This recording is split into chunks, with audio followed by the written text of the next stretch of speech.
성경 로마서 11장 1절에 보면 말씀이 이렇게 시작합니다. 그러면 내가 묻습니다. 하나님께서 자기 백성을 버리신 것은 아닙니까? 이게 수많은 분들이 가지고 있는 고민이었죠. 소리 좀 조금 낮춰주시겠습니까? 울려-가지고요. 네, 고맙습니다. 로마서 11장 1절은 하나님께서 당신의 백성을 버리지 않으셨느냐라고 묻는 사람들의 질문에 대한 사도 바울의 답입니다. 그는 이렇게 대답하죠. 그럴 수 없습니다. 나도 이스라엘 사람이요 아브라함의 후손이요 베냐민 지파에 속한 사람입니다. 그래요. 유다에 있는 수많은 분들이 하나님 안에서 진리를 받아들이고 그분 안에서 그리스도인으로서 믿음을 가지고 살아갔습니다. 아주 많은 분들이요. 사도 바울은 말하기를 나도 그 중에 속하는 사람이니 이스라엘 사람들이 다 멸망받는다라고 상상하지 마십시오라고 대답합니다. 그리고는 2절부터 4절까지 아주 흥미로운 이야기를 통해서 우리는 다 은혜로 구원을 받았지 우리의 행위로 결코 구원받지 않았다라는 그 진리를 다시 한번 강조하기 시작합니다. 새 번역은 2절부터 4절까지를 이렇게 말하고 있습니다. 하나님께서는 미리 알고 처음부터 선택한 자기 백성을 버리신 일이 없습니다. 여러분은 타락한 이스라엘을 처벌해달라고 호소하는 엘리야 선지자에 대하여 성경이 어떻게 말하는지 알지 못합니까? 엘리야가 주님께 호소하기를 주여 저들은 주님의 예언자들을 다 죽이고 주님의 제단을 모조리 허물어 버렸습니다. 이제 저 혼자 유일하게 살아남아 있는데 저들은 저마저도 죽이려고 합니다. 라고 하자 그때 하나님께서 엘리야에게 어떻게 답변하셨지요? 나는 나 자신을 위해 바알에게 무릎 꿇지 않은 7,000명을 남겨두었다. 라고 말하지 않았습니까?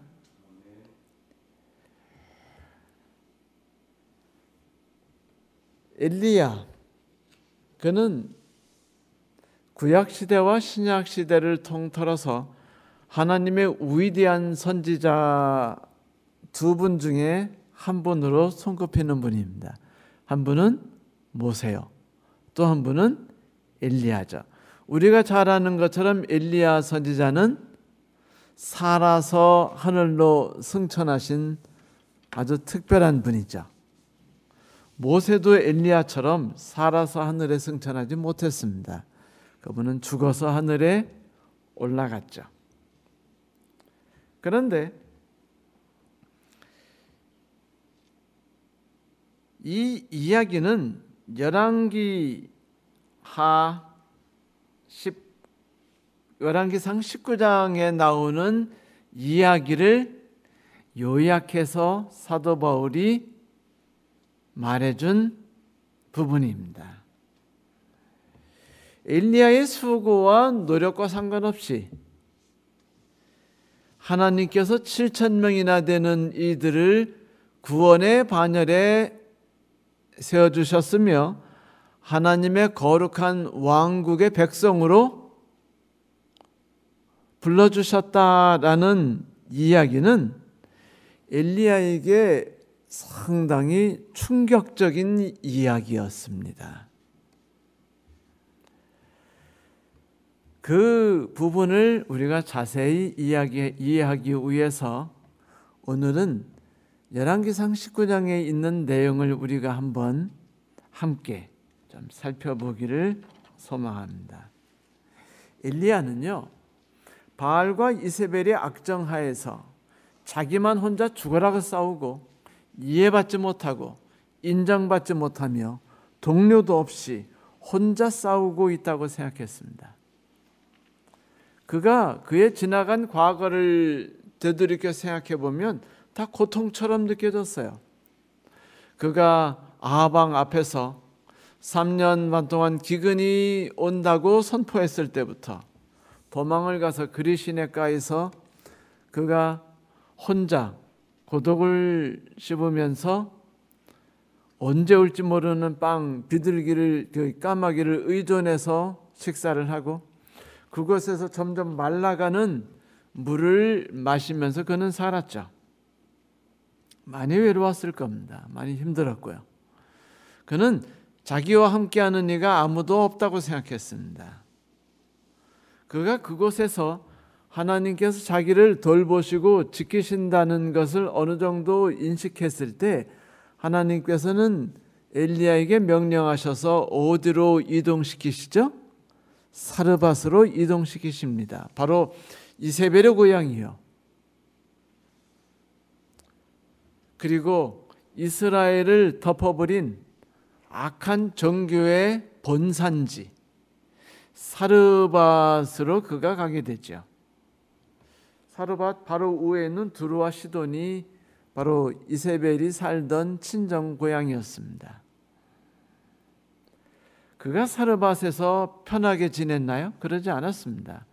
그는 그곳에 도착할 때 매우 배고팠고 먹을 것을 먹지 않으면 굶주려 죽을 만한 심각한 상황에 빠져 있었어요.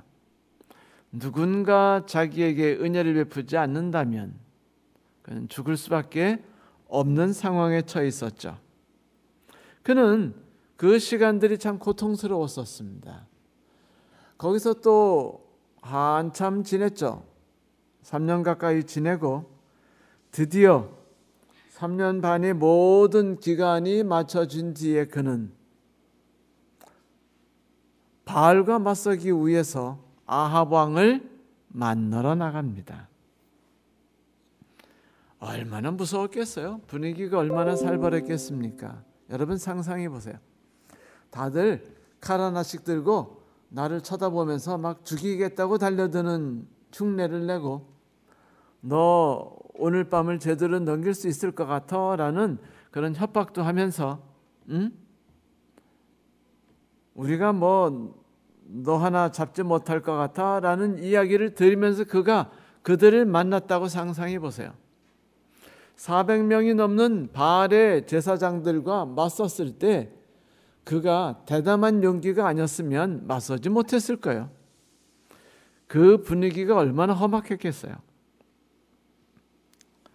그런데 거기서 그는 두려움을 이기고 그들과 맞서 싸웠습니다. 용기를 가지고 하나님을 위해서 싸웠다고 생각했죠. 그리고 그는 전투에서 승리했습니다. 하나님이 엘리야에게 은혜를 베푸셔서 하늘에서 불이 내려와 가지고 물이 가득한 제단을 다 태워버리는 놀라운 기적을 맛봤거든요. 엘리야는 너무 신났어요. 자기가 하나님을 위해서 일한 그 모든 수고가 다 갚아지는 느낌이 들었습니다. 그동안 수고가 얼마나 눈물 나는 시간들이었나요? 얼마나 고통스러운 시간들이었습니까? 기억하고 싶지 않은 모든 순간들이 이제 다 보상을 받는 것 같았어요. 이제 그는 아합 왕에게 명하고 또 자기가 나서서 그리고 거기 흥분해서 지금 하나님이 살아계시다는 것을 믿게 된 많은 백성들 앞에서 400여 명이나 되는 바알 선지자들을 다 쳐 죽이라고 명령합니다. 어떻게 하라고요? 죽이라고요. 그들이 죽어갈 때 얼마나 짜릿했겠어요. 이제 악이 다 몰살돼 나가는 것을 보는 거예요. 한 명이 죽을 때마다 하나님의 반대하는 세력들, 원수들과 오랑캐들이 다 죽어나가는 겁니다. 그래서 엘리야는 매우 신이 났어요. 아주 그냥 피냄새가 흥건한 그 갈멜산 언덕을 상상해 보세요. 다 죽였어요. 그리고는 그가 그 동편을 향해 간절히 기도합니다. 그리고 비구름이 몰려오기를 기도하죠. 비구름이 몰려왔고 그는 아합 왕에게 말합니다. 왕이시여, 이제 비가 풍족히 내릴 테니 서둘러 궁으로 돌아가십시오. 여러분, 궁이라 하면은 갈멜산에서 그 겨울궁, 이스라엘 궁까지 무려 26km예요. 26km를 그 엘리야 선지자가 마차가 비 오는데 막 달리니까 거기에 앞서서 같이 달린 거예요. 26km를. 한 몇 시간 동안 달렸을까요? 그 갈멜산은 내려가기만 하면 그 다음엔 평지이기 때문에 그 농사 짓는 평야예요. 그래서 아마 잘 달렸겠지만 비가 오는 길을 달리는 게 쉽지 않았을 테니까 3시간 걸렸을라나요? 3시간을 훈련받지 않은 사람이 달렸다고 상상해 보세요. 죽었을지 모릅니다. 어떤 분들은 사마리아 성까지 달리지 않았나 생각하는데 사마리아 성까지는 42km예요. 마라톤을 달리는 거리인데 사마리아 성이 아니고 이즈라엘 성이었습니다. 그래도 26km면 정말 먼 길이죠. 그는 그 어두운 밤을 달렸어요. 빗길을. 그래서 이즈라엘 성에 들어가서 이제 성문에 들어가서 거기서 이제 아주 만족스럽게 잠을 잡니다. 내일 아침 그 비가 갠 다음에 그 행복을 느꼈겠죠. 이제 상상해 보세요. 이제 내가 이즈라엘 궁으로 내일 아침 쳐들어가는 겁니다. 남아있는 그 바알의 제사장들과 모든 산당을 다 허물어 버리는 거예요. 그리고 왕부터 다 하나님을 섬기겠노라고 울고 무릎을 꿇으면서 막 그냥 엎드려 있는 겁니다. 거기서 자기가 하나님의 선지자로서 그들에게 위해서 촥 손을 흔들고 얼마나 폼이 납니까? 그래서 희망과 기대를 가지고 밤에 잠을 자는데 누군가 자기를 툭툭 쳐요. 그래서 눈을 이 26km를 달렸기 때문에 너무 피곤하죠. 사실 완전히 다리가 납처럼 굳었을 겁니다. 저 아직 26km 안 달려봤거든요. 근데 그 5km 마라톤 달려봤는데 다리가 5km 다 달린 다음에 다리가 움직여지질 않더군요. 참 힘들었습니다. 부끄러운 이야기입니다. 일리야도 그랬을지 몰라요. 그걸 깨보니까 그 험악하게 생긴 어떤 불안당 같은 놈이 말하기를 내가 그 이세벨 여왕의 그 왕비의 정가를 봐주고 왔는데 너 내일 아침까지 목숨이 남아있을 줄 알아? 준비하고 있어. 응? 곧 네 목을 담아갈 그릇을 가지고 올 테니까 라고 말하니까 엘리야가요 충격을 받았어요. 이제 고생 끝 행복 시작이라고 생각했어요. 하나님의 영광이 드러나고 놀라운 기적이 일어난다고 생각했습니다. 그런데 그 무서운 악의 수많은 세력과 대응해서 싸우는 게 그렇게도 힘들었는데 이제 그 모든 난관을 겪고 이제 드디어 신앙이 온 세상을 덮는가 싶었는데 어떻게 됐어요? 동굴 밑에 또 동굴이 있는 거예요. 지하실 밑에 지하실 2층이 또 있었습니다. 허망한 것이죠. 그래가지고 완전히 무너져 내렸어요. 이제 더 이상 악을 대항해서 싸울 힘조차 없었습니다. 그는 항상 이렇게 생각했거든요. 싸움은 나 홀로 하고 있다.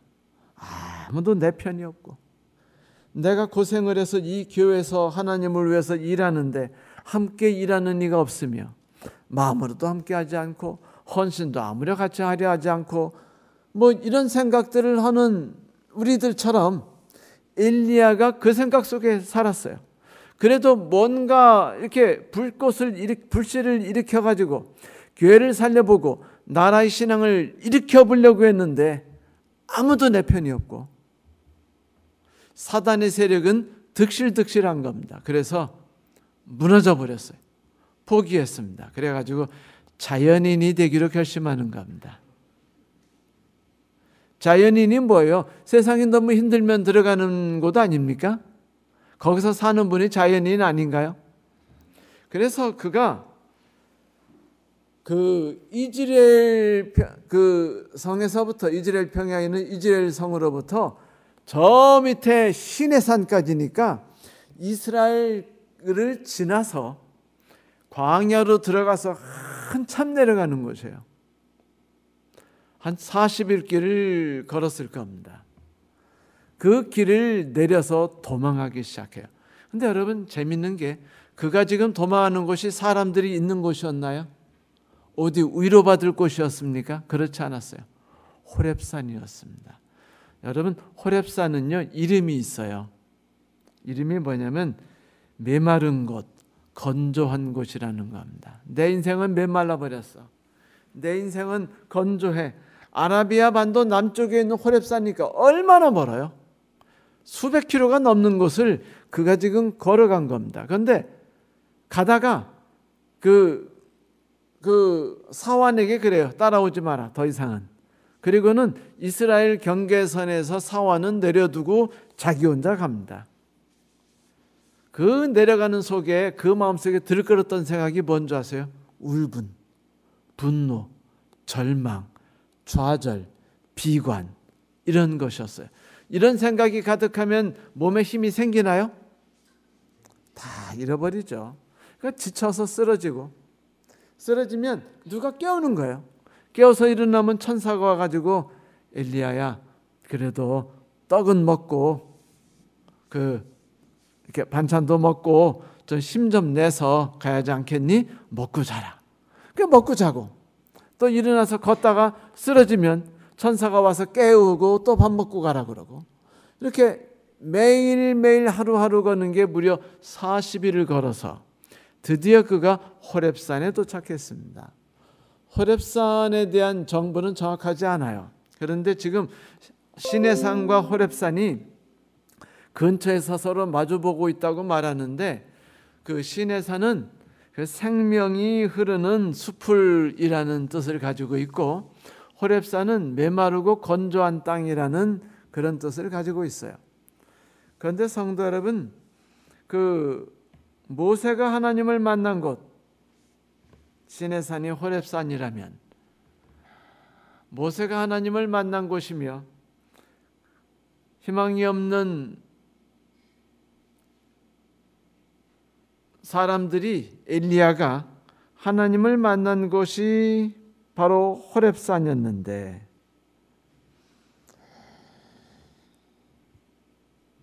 이 호렙산에서 하나님께서 그까지 올라와서 동굴에 들어가서 이제 자연인이 되는 엘리야를 부르셨습니다. 엘리야야, 엘리야야, 네 하나님, 너 여기서 무엇하니? 너 여기서 무엇을 하니?라는 질문이요 매우 우리에게 그 귀중한 교훈을 주는 의미심장한 질문입니다. 사람들은 항상 이렇게 생각하죠. 나 혼자 싸웠다.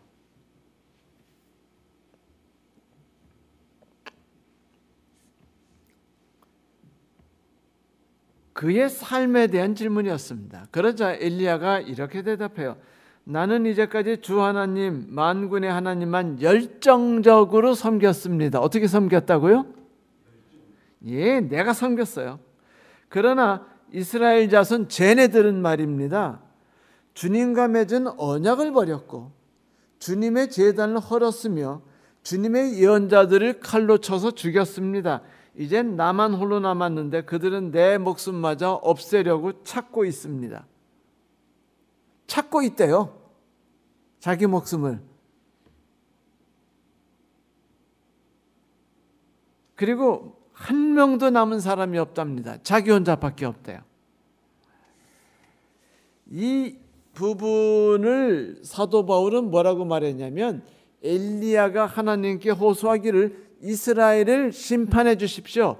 이스라엘을 멸망시켜 주십시오라고 말했다고 한 것이에요. 거기에 의인은 한 명도 없고 다 악인밖에 없고 하나님에게 해 만드는 사람은 있고 거기에 교회라고 신앙 있는 사람 한 놈도 없으니까 그냥 다 멸망시켜 버리세요 라는 말이었습니다. 하나님, 이 이스라엘 땅은 지금 멸망의 문턱에 서 있습니다. 저 혼자 남아서 그동안 힘에 겹게 싸웠습니다. 목숨을 다했고요. 몇 번이나 죽을 뻔했는지 모릅니다. 온 열정을 가지고 제가 하나님을 섬겼으나, 열정을 가지고 이 땅을 변화시키려고 했으나 내 편은 하나도 없고 세상은 너무나 악해가지고 저는 지금 죽음의 위협을 받고 살아가고 있습니다. 그래서 제가 하나님이 저보고 있으라고 한 사마리아를 버리고 이 멀리 떠나서 자연인이 되려고 한 겁니다 라고 대답을 합니다. 그러자 하나님이 아무 말 안 하시고 이렇게 말씀하셔요. 그래, 이제 곧 나 주가 지나갈 것이니, 너희 주인 하나님이 지나갈 것이니 너는 나가서 산 위에 주 앞에 서 있어라. 그러자 이제 엘리야가 이제 동굴 입구로 이제 나가서 있는데 크고 강한 바람이 확 지나가더니 바위들이 쪼개지고 날아가는 소리가 들렸어요. 막 얼마나 무서웠는지 모릅니다. 그런데 거기에 하나님이 계시지 않았습니다. 조금 있다가 하나님께서 지진을 보내셨어요. 그래서 그 산이 막 흔들렸습니다. 모든 막 돌들이 떨어져 내리고 아주 무서웠어요. 보통 무서웠던 게 아닙니다. 근데 거기에 하나님이 계시지 않았어요. 지진이 끝났는데 큰 불이 온 산을 뒤덮어 버렸어요. 그 산이 나무도 없는 산인데 얼마나 혹독하고 무서운 불이 거기를 산을 덮어버렸는지 몰랐습니다. 그런데 그 불 속에도 하나님이 계시지 않았습니다.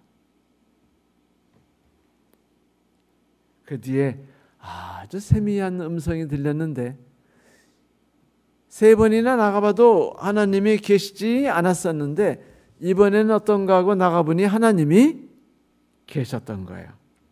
동굴 입구에 그가 나갔습니다. 그래서 하나님을 만났어요. 그러자 하나님이 엘리야에게 다시 한번 물으십니다. 엘리야야, 너 이곳에서 무엇을 하고 있느냐? 그런데 하나님께서 왜 엘리야를 부르시고 지금까지 40일 동안 아무 말 안 하시고 그냥 밥만 먹이시다가 호렙산 동굴에 올라와서 하나님이 엘리야에게 이야기도 하지 않으시고 혼낸 것도 없어요. 그죠? 견책도 하지 않으셨습니다.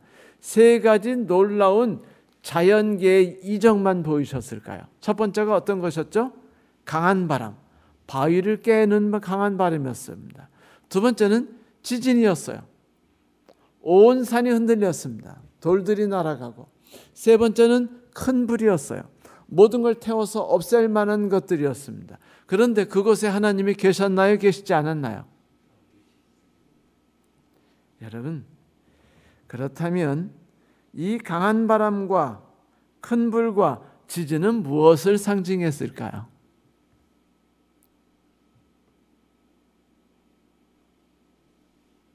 엘리야의 신앙의 방법이었습니다. 엘리야가 하나님을 섬기는 방법이었어요. 엘리야가 하나님을 위해서 일하는 방법이었습니다. 그는 언제나 그렇게 일을 했어요. 강한 바람처럼 몰아서 싹 쓸어내고 죽이고 태우고 흔들어버리고 이렇게 하면은 다시 말하면 이런 거죠. 오랑캐여 다 나와라. 내가 너희를 싹 무찔러버리리라라는 그런 것처럼 그들을 그냥 죽이고 없애고 자르고 하는 뭐 이런 일로서 악을 없애려고 했던 것이었습니다. 그러나 악이 그런 방식으로 없어질까요? 결코 아닙니다. 그래서 거기에 하나님이 계시지 않았던 거예요. 그 말씀은 뭘까요? 하나님은 그런 일하는 방식에는 함께하지 않으셨다라는 말씀이었습니다. 엘리야야, 나는 그렇게 일하지 않는단다. 엘리야야, 그런 모든 일들이 있을 때 나는 그곳에서 함께 있지 않았단다라고 말한 것이었어요. 오히려 세미한 음성이 들렸어요. 그러자 하나님이 거기에 계셨습니다. 맞아요. 지금 엘리야가 40일 동안 오는 동안에 하나님이 한 번도 꾸짖지 않으셨죠.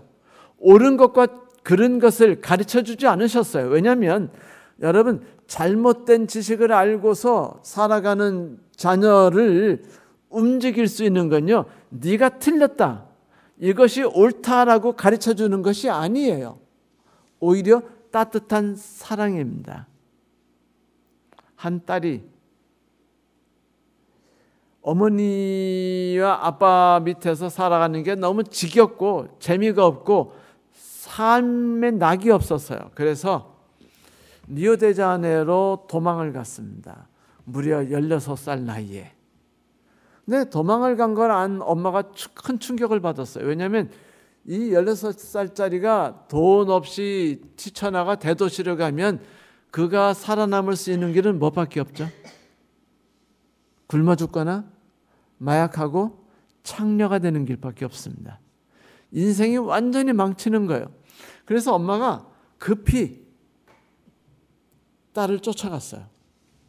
버스에 타기 전에 딸의 모든 사진들을 미리 준비해서 거기다가 그걸 복사해서 그냥 엄청 준비해 놓은 다음에 거기에다가 뒷장에다가 글씨를 쫙 썼습니다. 그리고는 리오데자네이루 가가지고 모든 술집, 모든 여관, 모든 바 다 사진을 붙인, 거울에 붙이고 계단에 붙이고 그 일을요 아주 오랫동안 했는데 그렇게 다니는 동안 딸을 만나지 못했어요. 그리고 엄마가 울면서 결국 고향으로 집으로 돌아갑니다. 근데 며칠 뒤에 딸이 계단을 내려오면서 계단 위에 앉았어요. 2층에서 1층으로 내려오면서. 그러면서 울면서 그냥 허전하게 있었던 겁니다. 내가 꿈꾼 건 이게 아니었는데, 부모를 떠나면 멋진 삶이 나를 기다릴 줄 알았는데 이거는 인생 최악의 밑바닥의 삶이 나를 기다리고 있는 거예요. 그래서 울다가 내려가서 거울을 지나가는데 거기에 아주 낯선 사진이 있는 겁니다. 보니까 엄마 사진이에요. 그래서 엄마 사진이라 딱 이렇게 뜯어보니까 뒤에 이렇게 있었습니다. 딸아, 지금 내가 어떤 상황이 있든지 무슨 일을 하는지는 내게 아무런 의미가 없단다. 속히 집으로 돌아와라. 우리는 네가 집으로 돌아오면은 우리의 사랑을 다해서 너를 안아줄 거란다 라는 글이었어요. 그 글은 딸을 변화시켰고 딸이 집으로 돌아갔다는 이야기가 있습니다. 실제 사건이에요. 하나님께서 40일을 엘리야를 한 번도 꾸중하지 않으셨던 것은, 그리고 자연계의 이적을 통해서 나는 그런 방식으로 일하지 않는단다. 오히려 나는 조용한 이슬과 조용한 바람 속에서 자라나서 꽃을 피우고 향그러운 열매를 맺는 나무처럼 그렇게 나는 조용히 일을 한단다라고 하나님께서 말씀해 주신 것이었어요. 그렇게 알려주셨어요. 엘리야에게 깨닫도록 말입니다. 엘리야야, 내가 일하는 방법을 네가 오해했구나. 나는 악을 무찌르고 악을 쓰러뜨리고 굴복시키기 위해 서 있는 사람이 아니야.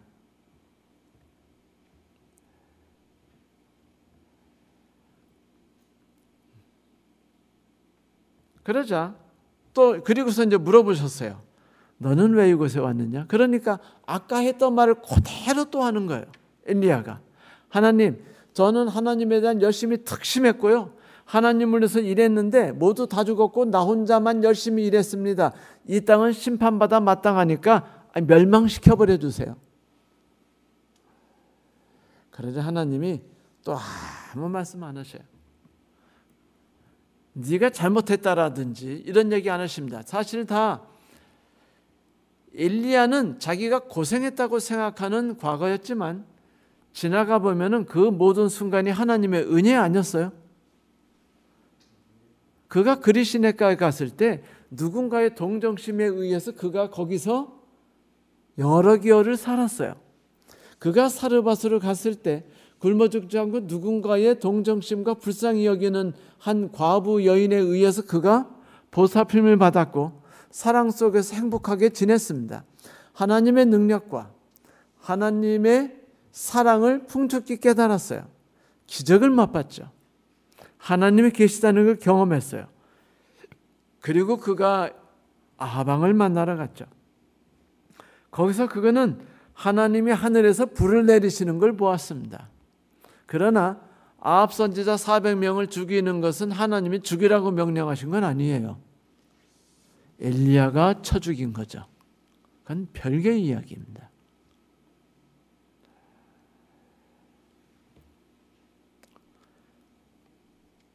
우리들은 너무 쉽게 지쳐요. 왜냐하면 우리가 하나님의 일을 하고 있다고 생각하기 때문입니다. 우리가 하나님의 일을 해야 된다고 생각하기 때문입니다. 우리가 아까 싸워야 된다고 생각하기 때문이죠. 그래서 우리는 지쳐요. 그런데 하나님은 우리에게 이렇게 말씀하시죠. 너의 지난 모든 삶은 다 나의 따뜻한 은혜 속에서 지나간 삶이야 라고요. 나 혼자 교회를 위해 일한 것 같고 다 나 외에는 대적 같고 나 혼자 이 가정을 위해서 죽으라고 일한 것 같고 아무도 나를 도와서 함께 살아가는 사람이 없는 것 같죠. 나 외에는 다 무너뜨리는 사람 같죠. 하지만 하나님께서는 엘리야를 통해서 이 진리를 가르쳐 주시는 거예요. 내가 세상을 주관하는 것이다. 그래서 이 진리를 다시 한번 가르쳐 주기 위해서 하나님이 엘리야에게 이렇게 말씀하셔요. 하사엘이 있지 않느냐?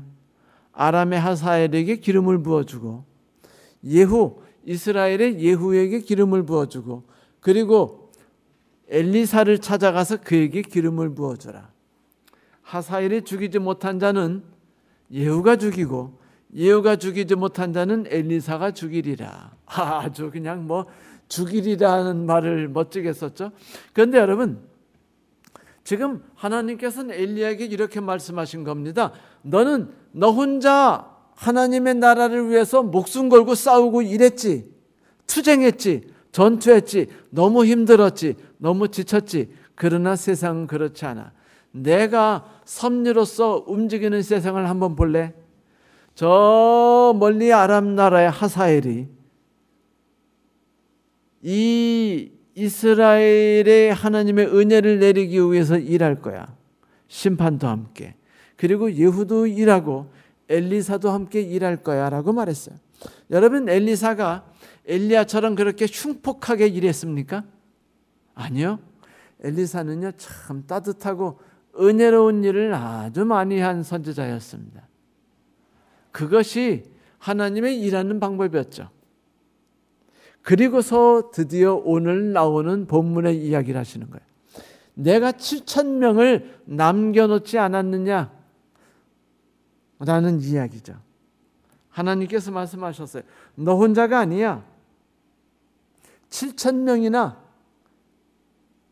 나를 섬기며 바알에게 굴복하지 않은 채 살아가고 있으며 내가 그들을 지켜 보호하고 있으며 그들이 하나님의 나라가 임할 수 있도록 하기 위해서 일할 텐데 이 나라의 미래를 그들이 위해서 뛸 텐데 내가 은혜로 그들을 준비해 놨어라고 말한 것입니다. 이야기가 뭔가요? 네가 애달아서 일하다가 일이 뜻대로 안 되니까 제풀에 지쳐가지고 그냥 쓰러져서 에이씨 모르겠다. 신앙대로 살아봤자 힘들고 지치고 가정 위해서 살아봤자 힘들고 지치고 그냥 다 포기하고 때려치자. 그냥 이혼해서 혼자 살까? 이 교회 떠나서 다른 교회로 갈까? 성도 여러분, 이거는요 우리의 신앙 방법이 얼마나 엘리야 같았었는지를 말하는 것이에요. 하나님께서는 그런 엘리야 신앙을 가지고서 이렇게 말합니다. 그것은 신앙이 아니야. 나는 지진 속에서, 나는 불 속에서, 나는 거친 바람 속에서 절대로 함께하지 않아. 나는 세미한 음성 속에서만 함께할 뿐이야. 그리고 말하는데 내가 일하는 걸 볼래? 나는 저 멀리 아람과 이스라엘의 왕들과 그리고 선지자 엘리사와 그리고 7,000명이나 된 사람을 통해서 나는 이 나라를 움직이고 있어. 이 모든 건 내 은혜로서 움직여지는 거야 라고 말씀하신 것이었어요.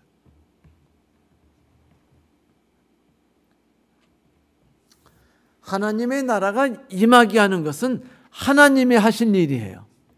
그건 우리가 할 일이 아닙니다. 우리가 할 일이 뭐죠? 하나님이 우리에게 시키실만 하면 되는 거예요.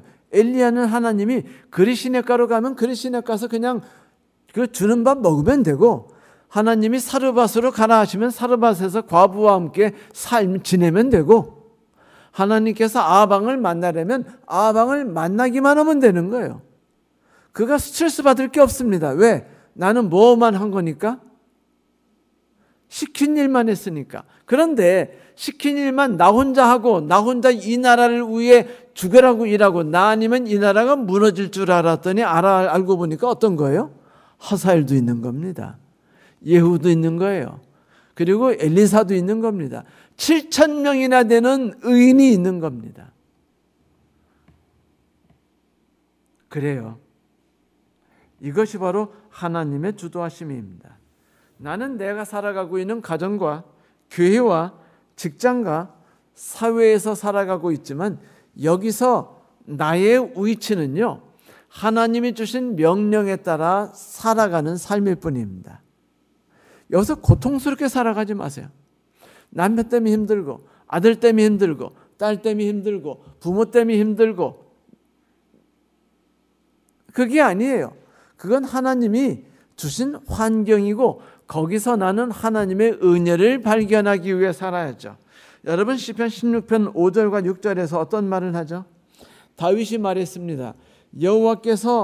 여호와는 나의 산악과 나의 잔의 소득이시니 나의 분깃을 지키시나이다. 내게 줄로 재어준 구역은 아름다운 곳에 있으며 나의 기업이 실로 아름답도다. 여러분, 말이나 돼요? 다윗이 살았던 삶이 그런 삶이었습니까? 이 성경에 나오는 말씀대로 실로 그렇게 아름다웠나요? 하나님이 줄로 재어주신 구역이 정말로 행복하고 아름답고 만족스럽고 평안한 삶이었습니까? 아니에요. 맨날 도망다니고 살해의 위협 속에 있었고 모욕과 조롱과 천대와 굶주림 속에 있는 삶이었습니다. 그는 너무 힘들었어요. 내가 하나님을 섬기는 삶이 왜 이렇게 힘든가? 모든 사람들은 왜 나와 함께 하지 않지? 왜 나는 홀로 이렇게 하나님 위해 싸워야만 하지? 지친다, 힘들다. 이제 신앙을 그만둘까? 교회를 위해서 일하는 것을 때려칠까? 나도 좀 쉴까? 이런 생각들이 왜 우리에게 일어나지 않겠어요? 그러나 다윗은 이렇게 말했어요. 아, 주님, 이 땅이 고통스러운 땅인 줄 알았더니 알고 보니까 하나님이 줄로 재어주신 아름다운 땅이군요. 맞아요, 성도 여러분. 고린도후서 12장 7절부터 12절에 보면 그 은혜가 내게 족하다라고 말했습니다. 사도 바울이 이렇게 말했어요. 하나님, 이 문제만 해결된다면 내가 하나님을 위해서 큰 일을 할 수 있을 것 같습니다. 저 문제만 해결된다면 정말로 하나님 은혜가 넘치지 않겠습니까? 무엇 지가 주인이에요? 하나님에게 지금 코치하고 있는 겁니다.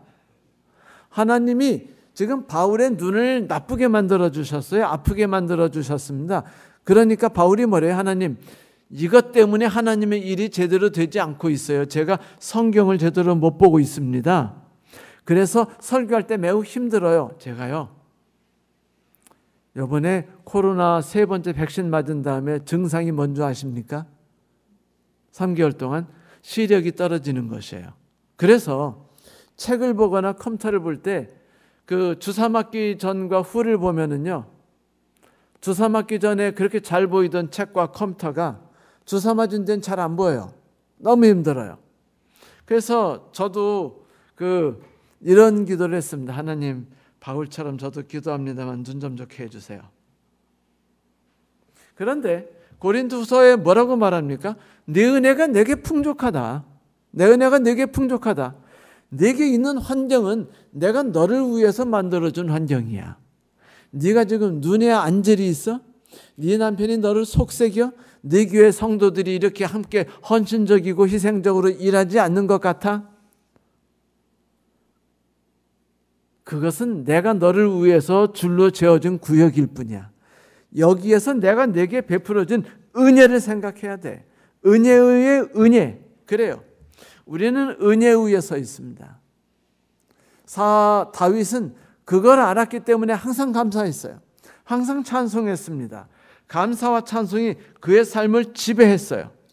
어떤 부정적인 생각이 그를 지배하지 않게 했습니다. 왜냐고요? 그는 자기가 온 세상과 맞서 싸울 생각을 안 했거든요. 그는요, 무거운 짐은 하나님이 지어주시는 짐이라고 생각했어요.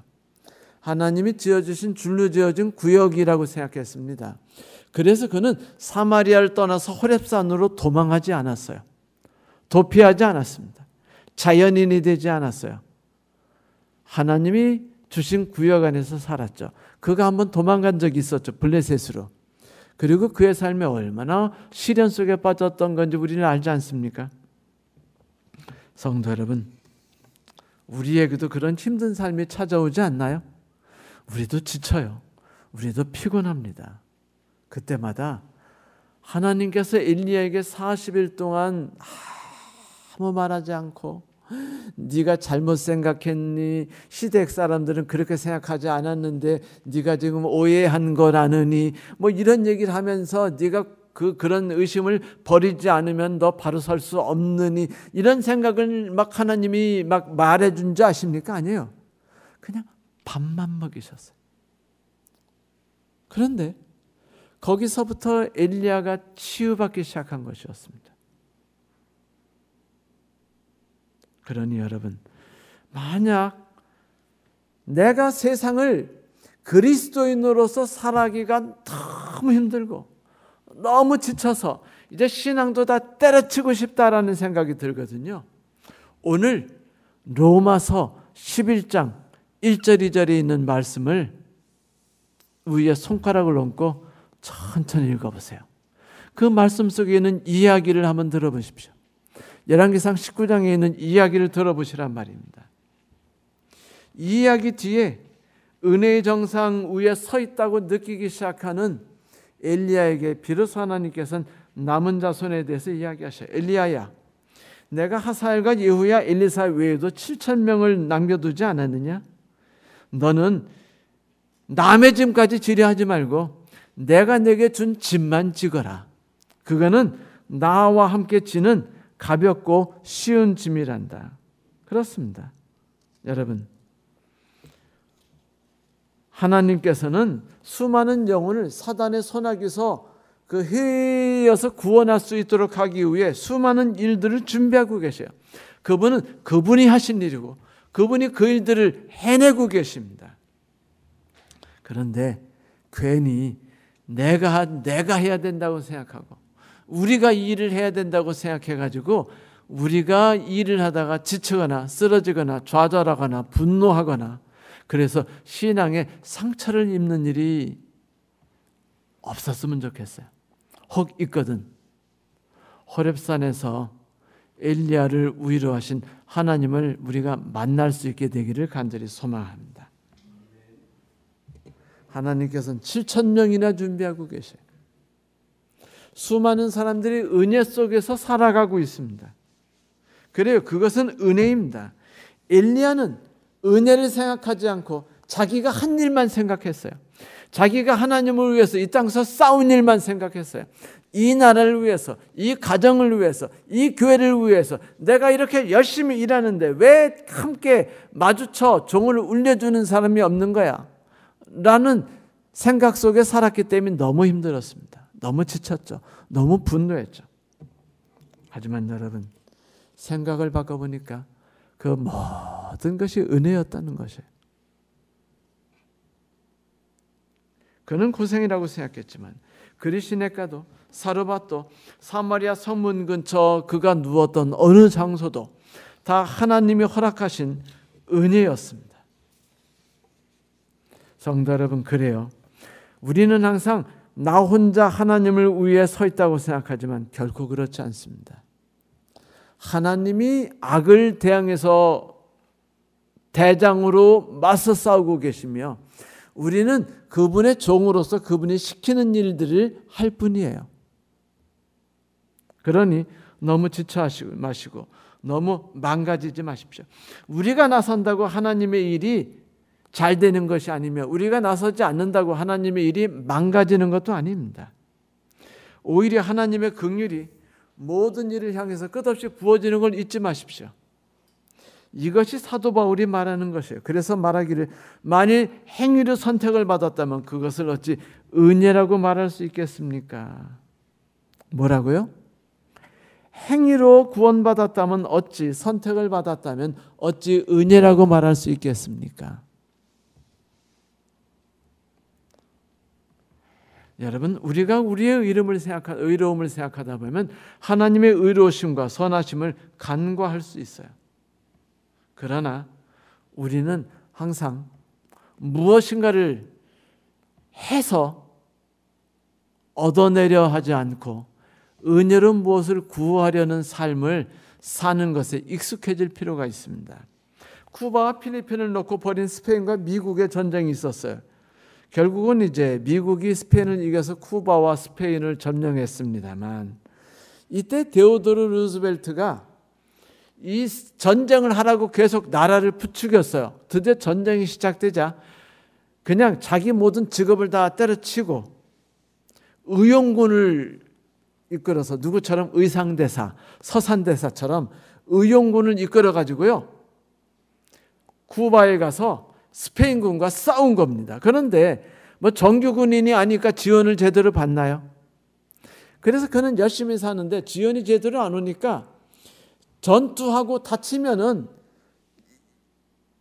이거 나라에서 뭐 의료품도 안 주고 그러니까 그냥 힘들어요. 그래서 고민하다가 너무 다치고 쓰러지니까 전투력을 잃으니까 고민하다가 어디 멀리에 그 적십자 단차가 있다는 이야기를 듣고 그걸 찾아갔어요. 돈을 가지고. 거기에 이제 마침 클라라 발튼이라는 단체장이 있었는데 그분에게 몇몇 약과 소독약 그리고 붕대 등을 구매할 수 있습니까? 양식도 있으면 좀 구매하고 싶습니다. 그러자 이 여사가 딱 잘라 말하기를 아니요, 불가능합니다. 딱 잘라버렸어요. 루스벨트가 충격을 받은 겁니다. 아니 이런, 살 수 없단 말이야? 그 당황해가지고 물었어요. 그러면 제가 어떻게 하면 이 모든 것들을 얻을 수 있죠? 라고 말하니까 이 클라라 발튼 여사가 무엇라고 데오도르 루스벨트에게 말했는 줄 아십니까? 그냥 달라고 하시면 됩니다. 그냥 달라고 부탁하세요. 그러자 요청만 하자 대령님이 이 대령이 그땐 대령이 아니었죠. 아 그렇습니까? 그렇다면 부탁드리겠습니다. 그러자 은혜가 넘쳐서 적십자사에서 이 데오도르 루스벨트 대통령에게 수많은 그가 원했던 모든 그 의약품과 그 구호품들을 그냥 선물로 은혜로 거저 주었던 것이었어요. 성도 여러분, 수많은 이스라엘 사람들 그 대표로서 엘리야가 있죠. 우리들은요 우리의 힘으로 신앙을 살아가려고 하고 있습니다. 우리의 힘으로 사단과 싸우려고 하고 우리의 힘으로 천국을 세우려 하고 우리의 힘으로 교회가 성장하게 하려고 애쓰고 있어요. 그러나 그 모든 삶은 우리를 지치게 만듭니다. 상처 입게 만들어요. 고통당하게 만듭니다. 좌절하게 만들어요.